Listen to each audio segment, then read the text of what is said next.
Hi, I'm Lydia Daydal and we're here in Cotton Sow in Dublin with Tuke. So we're going to talk to Dylan about some upcoming fights that he has coming up and just get to know the Nuke for anyone who might not know him. Dylan, thank you so much for taking the time. Thank you for having me. How's everything doing? Yeah, everything's going pretty well. Moving up to 145 has meant I get to eat a lot more, so I'm happy about that. Yeah, that's definitely something I wanted to talk about. You ruined my that was like my middle question. But yeah, so that was the big news. You're moving up a weight class. Yeah, I'm happy to move up. 135 was just getting a little bit too hard. I couldn't make it safely anymore, and I got a little bit too big. I finally took a big growth spurt, and it just happened. So 145 meant I got to move up, lift a bit more weight, get a bit stronger, and I get to go and maul a load of different featherweights now. So I'm happy about that. Yeah, I mean the first time that anyone might have heard about you or your first pro debut was in. During the summer at Bama 22. Yeah. Pretty big deal for someone, their first pro fight, you know, at the Tree Arena. It was, you know, probably the biggest pro debut you could make would be at Bama at the Tree Arena. Yeah, Chris Fields actually said it to me. Before coming up to Bama, he was like, you're going to have your biggest fight in your debut. Whereas, like, you know, my 8th fight will probably be in a local little hall, like, you know, or I think I'll be bigger than that, you know, I might think my 8th fight will be in the UFC, but, you know, just the comparison that I could be fighting in a little hotel compared to the Tree Arena and say my 4th fight. But yeah, it was a good thing to get out there and get to showcase my skill, get to show off a little bit. But more than anything, put my personality out there into the public eye, and they seem to have taken to the Nuke pretty well, so I'm happy for that, and I'm happy to have the support of the fans. That's definitely something that, you know, a lot of people, you know, even from my perspective, you know, being at BAM 22, you were definitely one of those fighters that were talked about for weeks afterwards, you know, from the fight, you know, the performance that you put on, you know, you were fighting against Adam Caffrey and your interviews, your post-fight interviews as well, you know. Always mentioning spice bags and races. Lindsay Doyle, my nutritionist and strength and conditioning coach, has taken races off the diet, so I'm having a bit of a come down syndrome. There's no way she's going to let you have a spice bag either. No spice bag either. But no, Bama was, it kind of opened up my eye a lot. It was probably the worst Dylan Tuke that's ever been in there to fight, but came out with the best performance. I had a lot of. Why do you say that? Why was it the worst? I had a lot of personal issues going on at home. I wasn't training. I barely trained for that Bama fight. I'll be honest about it. Anyone who knows me.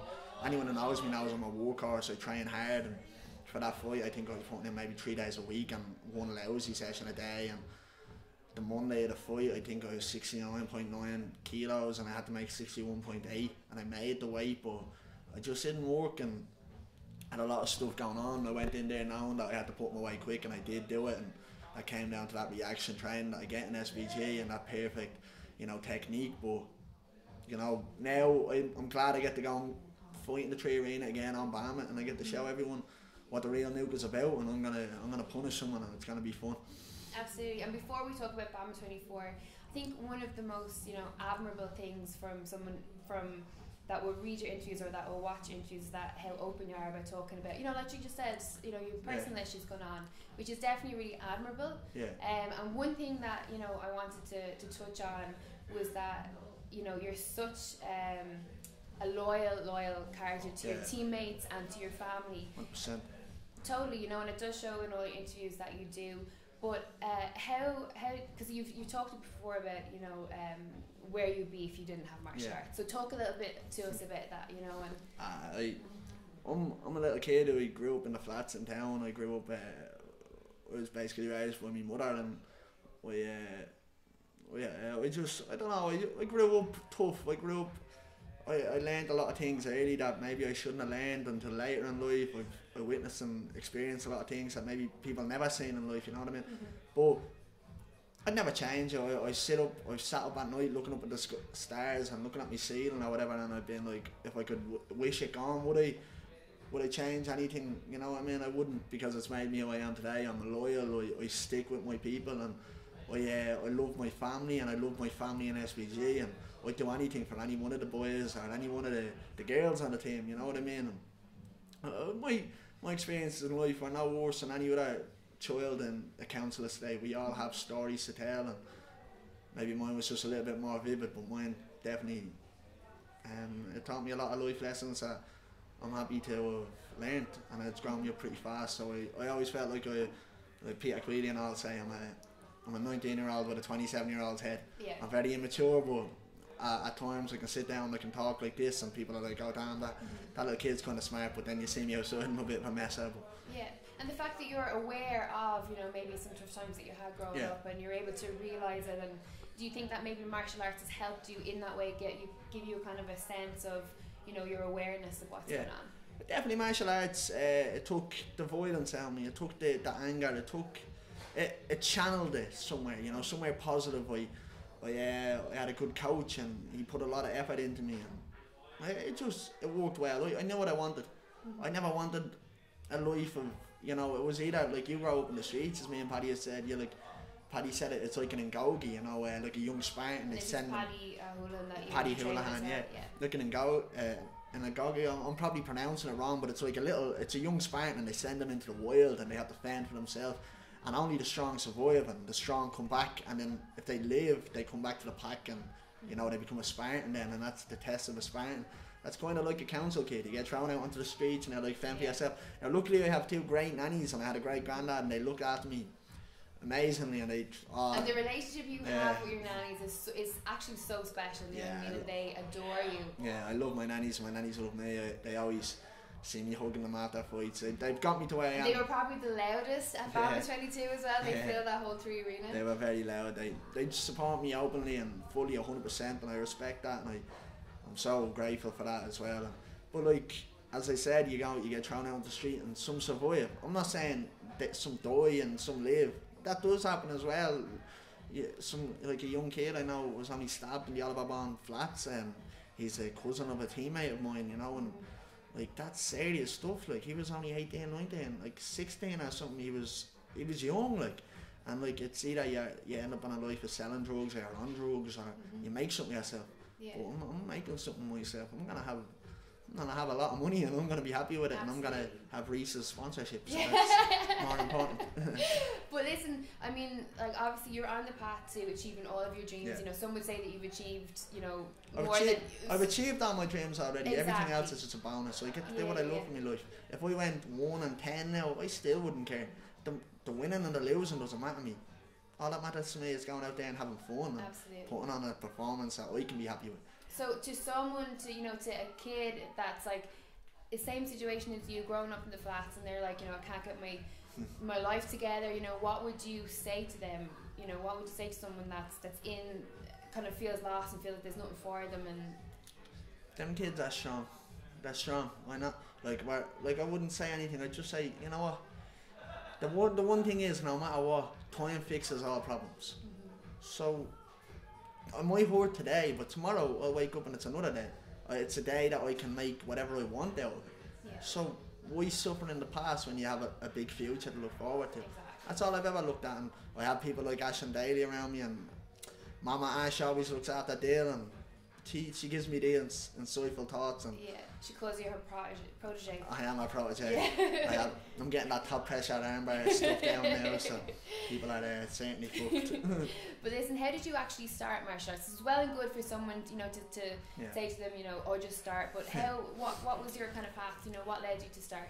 I got into it for all the wrong reasons. I was in Gaelic. I was pretty good at Gaelic, and my cousin Paddy done MMA in a local gym in town, and I loved Paddy. Paddy was like, even now Paddy's still my idol, and he's 25, you know what I mean? But like, he was my idol growing up. I used to look up to him, and I just wanted to get into it to impress him, for Paddy to think I was cool, and I got into it for that. And my mom was a black belt in Campo Cratty, so she used to teach me kick sets. Like, I used to watch, like, I was never into Bruce Lee or Jet Li or anything like that. I was into like the Three Ninjas and the Teenage Mutant Ninja Turtles. I was into that sort of stuff. I was like a superhero, but like, and then I was into wrestling. But the wrestling side, I was just into it for the fame. I was like, I like that sort of, you come out and you put your hands up and the whole crowd goes mad. That's a cool sight, you know. Yeah. But I don't know. And then I got into it and I done a couple of classes and I loved it. I just fell in love. I was just like, I like this. So I was like, I get to punch people here and I don't get in trouble. And did you start jiu-jitsu first, or was it just straight MMA?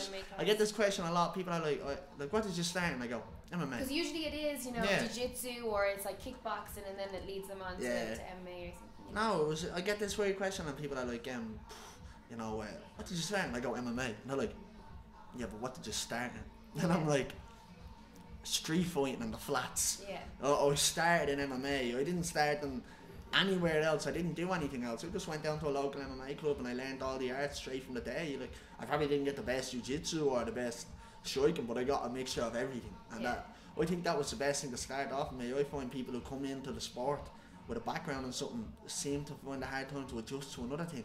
Whether they come from Thai boxing or jiu-jitsu. If they come from jiu-jitsu, their striking usually suffers. If they come from Thai boxing, they're usually too lazy to learn the ground game or grappling, so I come from MMA. I loved all forms of martial arts at that point. Absolutely, and you see it a lot, especially someone coming from kickboxing. I remember Keen Kelly saying that he just started like MMA at your gym in SBG, and he was saying about he didn't appreciate, or like he appreciates now learning a new form of martial arts, like with jiu-jitsu. People who go into MMA from a different sport are always cocky.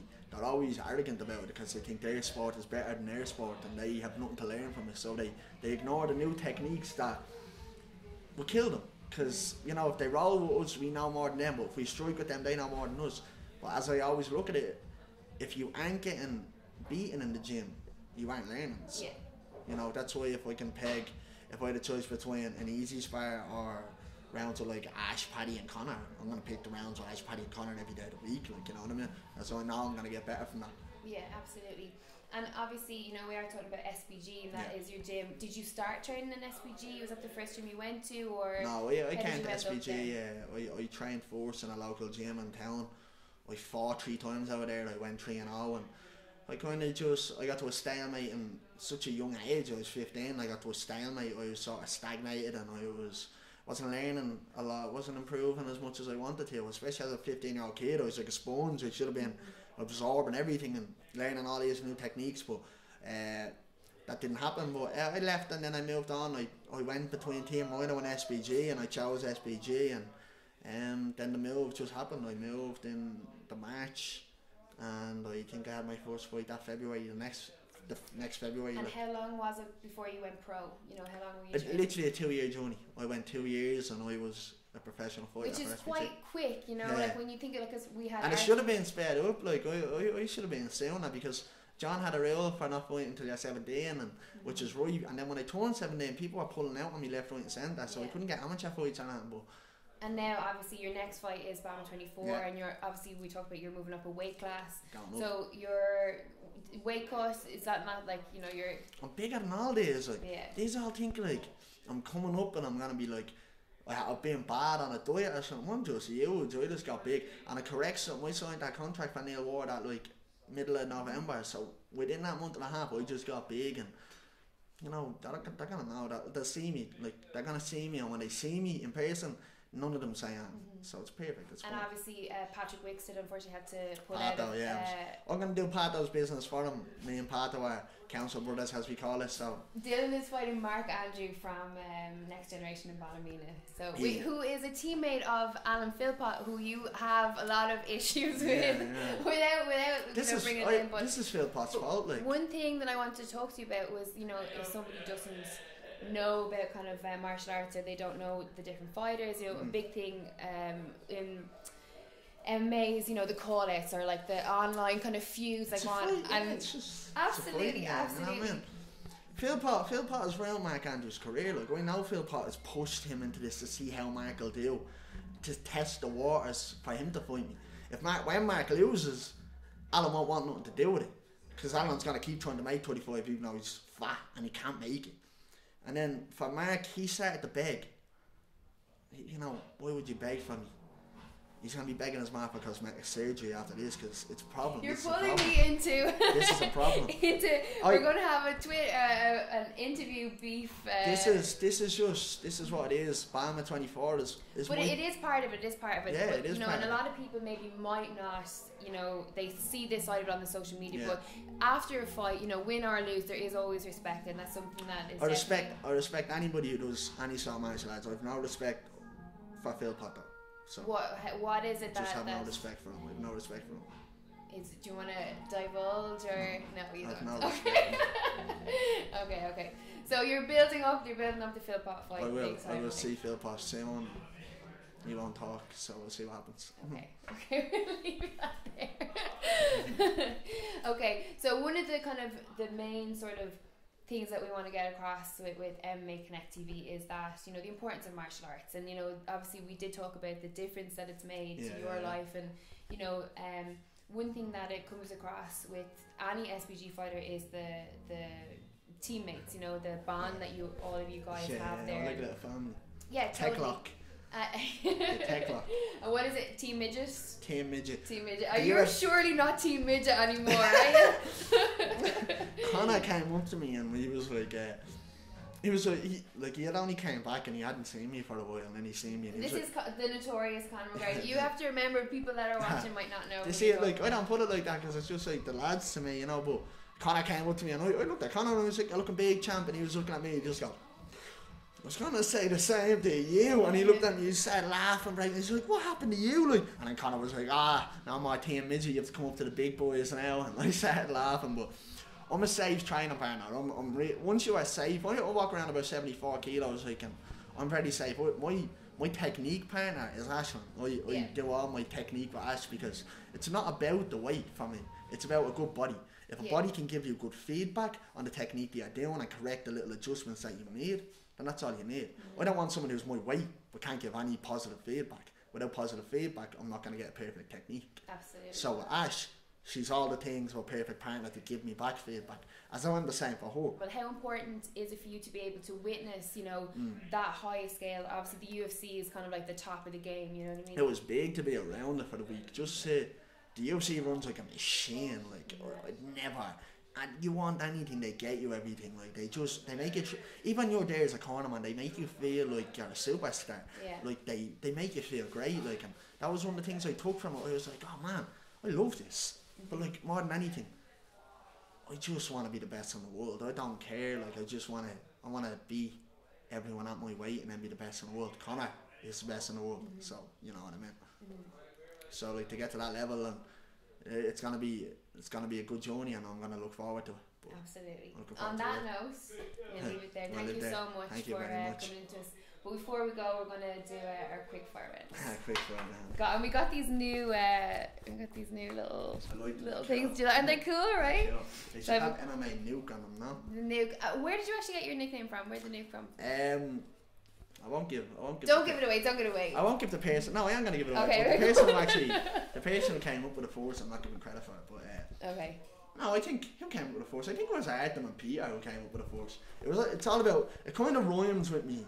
With my name, but like I like to throw knees, like a very good knees, like Roddy style knees, and I drop a lot of people with them, and that's where the Nuke came from. So like a nuclear bomb, buff, like explode, and it just like, it works. It works. Go Hiroshima on people. No offense to the Japanese public.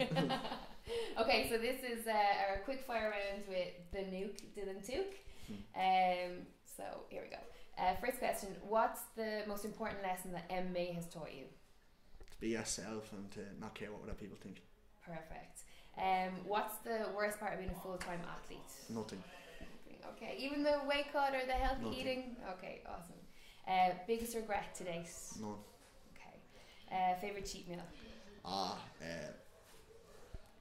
I'm mad into biscuits or I'll probably go either a spice bag or healthy pancakes. Okay, right. Spice bag. You need to get sponsored by like some kind of Pancong, please. Hidden talent that nobody knows about. I'm a class rapper. No, okay, do you want to give it? No, I'm a class rapper. Drop the beat. I'm class. On that note, what do you listen to before a fight? dance music, house music. Anyone in particular? No, just any sort of deep house music. I like Party People by Leslie.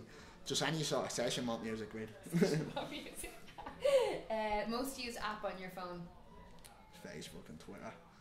You do enjoy social media? Yeah, it's fun. I like it. I think anyone who says they don't like the attention would be lying. Do you think it's an important aspect for like an MMA fighter? Yeah, you have to like it. You have to enjoy your job. You wouldn't go like if you're going to work every day sitting behind a desk. You know, I wouldn't enjoy that. So I wouldn't like it. You know what I mean? But I enjoy people coming up to me and want to take pictures on the street. Like, you know, they're seeing the documentary. No, that's cool. If you want that, that's cool. Good stuff. Favorite movie? All the girls are gonna be like, oh, pick a zombie movie, Dylan. Favourite movie? That's a tough one. I'm gonna go with either Step Brothers or The General. Oh, sweet. One thing that is always in your fridge at home. How good are these questions? There's nothing funny about probably fresh cream. I always fresh creams. Lindsay Doyle, no, you have fresh cream. Fresh cream's good. Yeah, no, fresh cream's alright. I can't have me.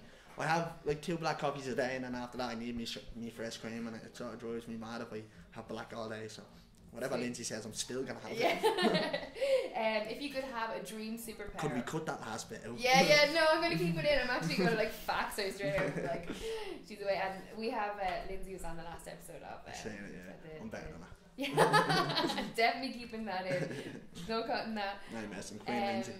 Dream superpower. If you could have one superpower, what would it be? Oh yeah, to turn anything into Skittles. Perfect. I don't have it. I still don't have it. You've been watching, what's that? That's actually in the ad, isn't it? Like the Skittles ad. Yeah. I already have all the superpowers on it. I'm good. That's good. Skittles. One word to describe winning a fight. Addicting. One word to describe losing a fight. Never have. Favourite submission? Got mad into heel hooks now. Ah, exotic. Heel exotic heel hook. Sweet. And the last one, jiu-jitsu, gi or no gi? Both. Okay, good. You must embrace the art. Yeah, absolutely. Okay, that's all for the MMA Connect TV quickfire round. Thank you very much to Dylan. Thank you very much. You're welcome.